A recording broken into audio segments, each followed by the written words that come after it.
আপনারা আমরা যে দুঃখ প্রকাশ করি সেটা হলো আমাদের কিছু একত্রিত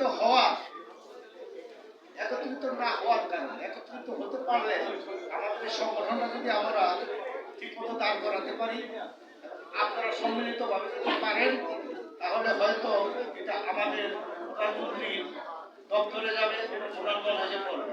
তার কারণ হবে না কেন? আমরা কুয়েতে যেভাবে যে রাজনীতি করেছি, হয়তো আমি মুক্তিযোদ্ধা সংসদে পরিষদ করেছি, আওয়ামী লীগ করেছি, হয়তো মরমী বাউল সাংস্কৃতিক গোষ্ঠী করেছি, সেখানে তো আমার কোনো দলমুক্তির বিশ্বাসে আমার বিএনপি জামায়াত অনেক লোকই আমার সংগঠনে ছিল, যেটা মরমী বাউল সাংস্কৃতিক গোষ্ঠী, যেটা দিয়ে আমি কুয়েতে যাত্রা করতাম ক্রিকেটে। এটা সবাই যারা করতেছিলেন জানেন।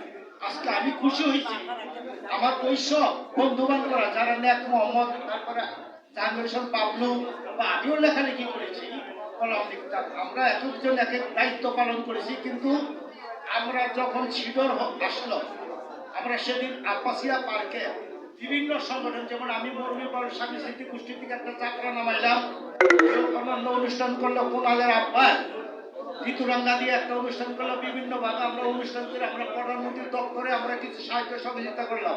এটাও তো কম নয় কি? অতএব কারণে আমাদের নেত্রী অবশ্যই আমাদের কথাগুলি স্মরণ করবে যদি আপনার ঐক্যবদ্ধ থাকেন। আজকে এখানে অভিষেক অনুষ্ঠানে আসছেন, হয়তো অনেকেই অনেকভাবে আসছেন, অনেকে অনেকটা জানার জন্য আসেন, বুঝার জন্য আসছেন।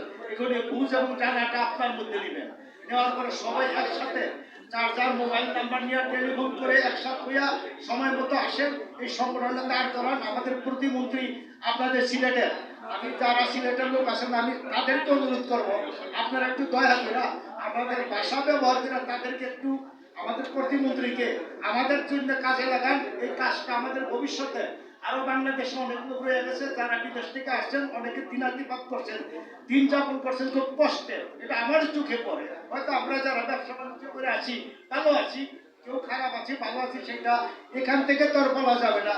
অনেকে অনেক কষ্ট পাচ্ছেন, যে আমার এক মালয়েশিয়া ভাই অনেক অনেক টাকা মায়ের খেয়েছে, হয়তো কষ্ট লাগছে, এটা কষ্ট লাগারই কথা।